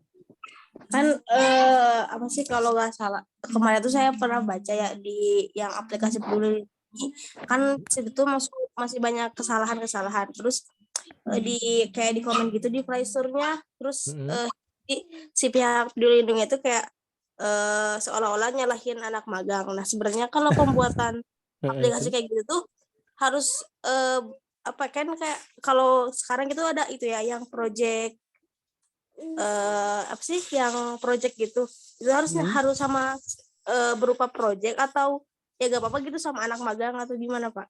Ya, itu dia. Nah, ini sebetulnya apa ya, larinya ke project manajemen sih ya, manajemen proyek lah ya, manajemen proyek. Nah, mungkin kan kalian belajar juga ya mata kuliahnya. Nah, manajemen proyek ini macam-macam gitu, yang sekarang terjadi saat ini di lingkungan masyarakat kita tuh macam-macam. Terkadang memanfaatkan outsourcing gitu, outsourcing dengan pemikiran bahwa ini bisa dikerjakan oleh orang lain. Tentunya ada istilahnya, ada kelebihan dan ada kekurangan lah kalau kita menggunakan outsource seperti itu. Terus pertanyaannya, boleh atau tidak? Ya boleh-boleh saja sebetulnya. Nah, yang nggak boleh tuh ketika malah dibuka di Play Store-nya gitu, itu harusnya nggak boleh dikasih tahu nih gara-gara anak magang, nggak bisa gitu, itu menunjukkan ketidakprofesionalan seperti itu. Nah, kelihatan ya berarti, berarti ini nggak bener gitu ya, proses manajemennya nggak bener gitu, bukan berarti si orang codingnya nggak bener, tapi manajemennya, lebih ke manajemennya lah. Nah, karena manajemen proyek itu harus melindungi gitu ya, melindungi orang-orang yang bekerja dalam pembuatan software tersebut. Ya berarti kan kalau dia sampai mengutarakan ini gara-gara anak magang, ya kenapa harus pakai anak magang, kan balikin lagi ya. Nah, dari situ kan menunjukkan bahwa ya berarti si proses manajemennya masih kurang baik gitu. Walaupun dari sisi softwarenya bagus, sisi programmernya bagus. Jadi kalau dari situ sih nggak bisa disalahin si programmernya, tapi yang disalahin adalah si project manajernya. Kelihatan berarti si project manajernya tidak bisa menguasai, artinya bisa saja bukan seorang analis atau seorang programmer. Itu biasanya terjadi ya, ada sebuah project manager tapi latar belakang dia bukan seorang Dari bidang IT ada saja. Nah, itu yang terjadi biasanya. Kalau si latar belakang dia bukan seorang bidang IT, dia akan ngerti prosesnya. Begitu ya. Seperti itu.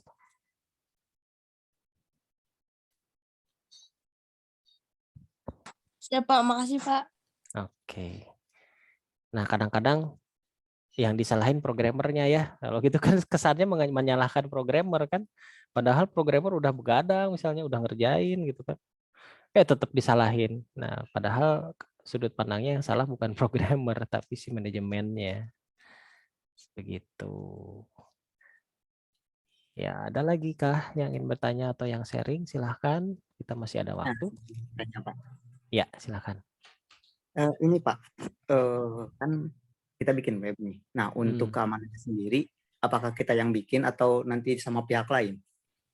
Nah, balik lagi ke manajemen proyeknya. Begitu. Kalau misalnya kita sanggup membuat sendiri, berarti dikelola oleh kita. Tapi kalau kita tidak sanggup, ya berarti kita mencari pihak ketiga untuk bekerja sama di bidang security. Bisa seperti itu memungkinkan.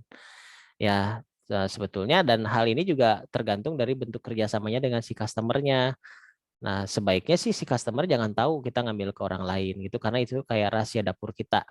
Kenapa kalau misalnya sampai ketahuan, biasanya si customer suka nge-bypass ke si orang ketiga tersebut, dan itu akan merugikan kita dari sisi manajemen ya. Jadi seolah-olah kitanya yang tidak mampu, padahal kita kan melakukan kerjasama supaya si software tersebut bisa berjalan dengan baik. Seperti itu ya. Jadi dilihat dari si case-nya gitu. Balik lagi ke manajemen proyeknya. Begitu. Oke Pak, terima kasih Pak. Iya, sama-sama. Oke, ada lagi? Nah, memang saya akui ya, teori gitu dengan pelaksanaan di lapangan itu ada bedanya gitu. Tidak semuanya teori yang kita pelajari itu bisa dijalankan di lapangan. Ada hal-hal non teknis yang nggak ada gitu, nggak kita temukan ketika kita kuliah gitu. Tapi ketika ada di masyarakat itu bisa kita temukan. Seperti case yang tadi barusan ditanyakan. Kalau bikin nggak bisa nih dari sisi security, ya kita cari gitu. Ya kita cari yang pihak mana yang sanggup gitu. Seperti itu. Ya, ada lagi kah yang mau bertanya?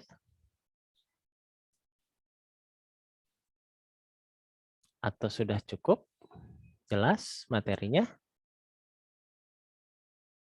Minggu ini kita tidak ada tugas ya. Sudah ada, nanti tugasnya saya nilai dulu.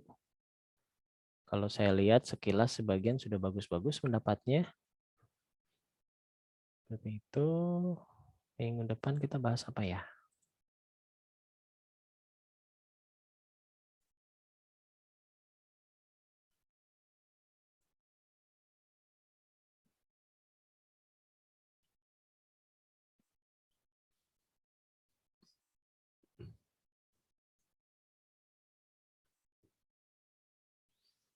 Oke, minggu depan kita akan membahas model-model pengembangan perangkat lunak ya. Nah, kalau tadi kan tahapan-tahapan yang ada di setiap modeling itu apa saja, kayak construction gitu kan ya, planning dan lain sebagainya, itu tahapan-tahapan. Nah, nanti minggu depan itu kita akan bahas model-model pengembangannya. Jadi modelnya kayak misalnya mungkin pernah dengar model waterfall. Nah, seperti itu apa kelebihan dan kekurangannya. Model spiral, terus ada lagi kayak R&D, terus ada lagi apa ya? Extreme programming dan sebagainya. Nanti kita bahas model-model mana, karena si modeling itu menyesuaikan dari project yang kita hadapi. Jadi program yang sedang kita hadapi. Jadi nggak sembarangan kita bikin pakai waterfall aja, enggak semuanya gitu. Itu sama ketika nanti bikin laporan KP dan bukan laporan KP dan skripsi ya. Jadi harus pemilihan modelnya harus berdasar gitu.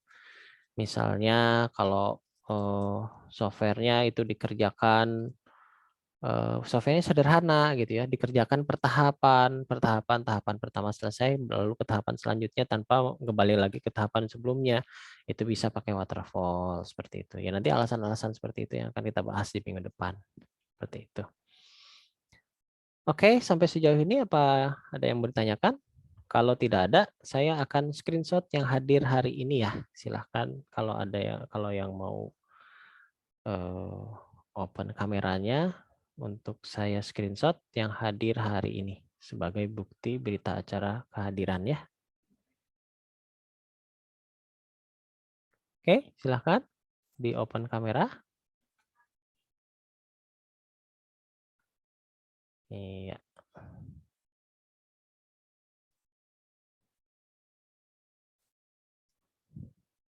Oke. Yang lain silahkan open kameranya biar bisa ke screenshot untuk pagi hari ini. Baik, saya screenshotnya 1 untuk halaman pertama dulu. 1, 2, 3.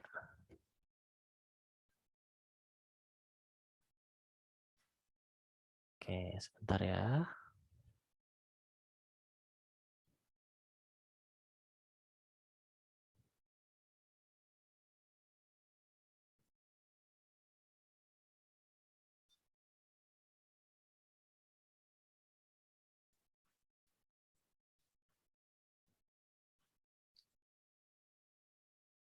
Oke, halaman 1 selesai. Halaman 2-nya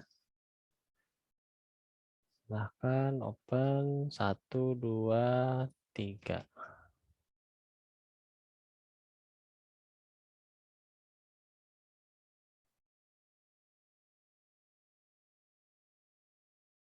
Oke, sip. Sudah disimpan.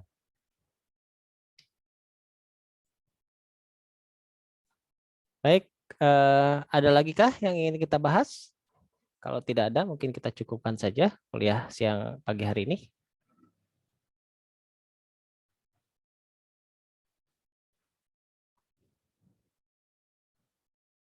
Oke, saya rasa sudah cukup ya. Materinya bisa di-download di Wastu Digital ya, sudah saya upload. Silahkan di-download aja materi pertemuan 3. Kalau tidak ada lagi, saya tutup perkuliahannya. Terima kasih sudah mengikuti perkuliahan di pagi hari ini di Rekayasa Perangkat Lunak, sudah meluangkan waktu. Saya mohon maaf apabila ada kekurangan atau hal yang kurang berkenan. Semoga ilmunya bermanfaat. Sekian dari saya. Wassalamualaikum warahmatullahi wabarakatuh. Waalaikumsalam warahmatullahi wabarakatuh. Makasih Pak. Oke, sama-sama. Saya close ya semuanya ya.